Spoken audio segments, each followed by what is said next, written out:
यो अहिले म जङ्गला घाटमा छु। यो चाहिँ एकदम ओरिजिनल कर्णालीको माछा एकदम यो ठाउँमा चाहिँ प्रत्येक पसलमा तपाईँ देख्न सक्नुहुन्छ। यो कर्णालीको माछा यो चारैतिर पहाड छ। पहाडको जस्ट फेदीमा चाहिँ यो जङ्गला घाट भन्ने ठाउँ रहेछ।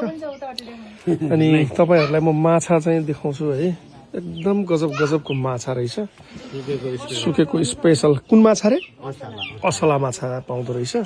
अनि हजुर साउनी हो हजुर? ए अनि हजुरको नाम चाहिँ के? ए अनि यो माछा चाहिँ कसरी छ नि? त्यो चाहिँ सुकेको माछा 3500 रुपैयाँ किलो अनि सिल चाहिँ 100 रुपैयाँ। ए 100 रुपैयाँ। आलु चाहिँ 700 रुपैयाँ। ए 700 रुपैयाँ केजी चाहिँ आलु बेच्नुहुन्छ। ए अनि यो ठाउँमा चाहिँ मान्छेहरू चाहिँ यहाँ तपाईँहरू यसलाई बाहिर सप्लाई गर्नुहुन्छ कि मान्छेहरू यहाँ आउँछ? माछा त बाहिर खासै सप्लाई हुँदैन, यतैबाट पास भयो। यतैबाट। ए अनि यहाँ चाहिँ मान्छेहरू यसो हेर्दा चाहिँ तपाईँको चारैतिर पहाड रहेछ, मान्छेहरूको त्यति धेरै मुभमेन्ट पनि हुँदैन होला होइन? अनि यसमा चाहिँ यो यत्रो माछाहरू चाहिँ टनाटन माछा छ बिक्री हुन्छ? धेरै जसो भने अछाम अनि सुर्खेततिर पनि जान्छ हल्का हल्का अनि बाहिरतिर पनि पठाउनु कराई चाहिँ यतैतिर परिहाल्छ।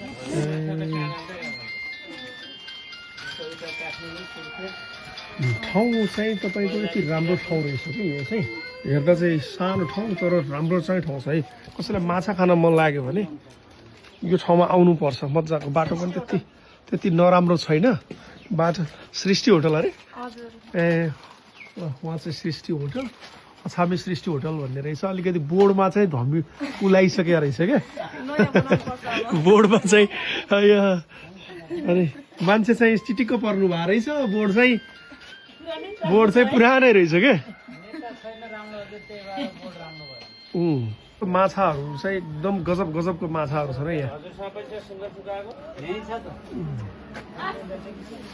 माछाहरू खान यो जङ्गल स्पेसल हो। यो माछा चाहिँ एकदम स्पेसल माछा हो छ है यहाँ चाहिँ। यो कत्लावाला हो।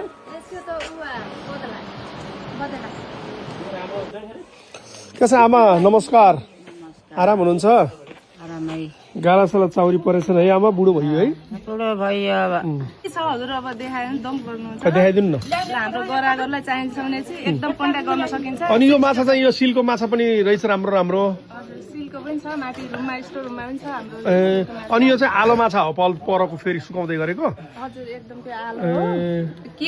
अनि बदैला हुन्छ, मिठो माछा हाल्दैन अरु भन्दा पनि। रेट त 3500 नै हो। 3500 होइन? डेलिभरी पनि गर्न सकिन्छ है। ए कहिले कन्ट्याक्ट गर्यो भने अनि पैसा पे कसरी गर्ने नि? ई सेवा अथवा फोन ब्याङ्किङ? त्यसपछि तपाईँहरूले पठाइदिनुहुन्छ? ए माछाहरू त धेरै राम्रो राम्रो माछा रहेछ यार। यसरी हिर्काउँदा पनि झर्दैन नि फेरि यस्तो सुकिया छ रे।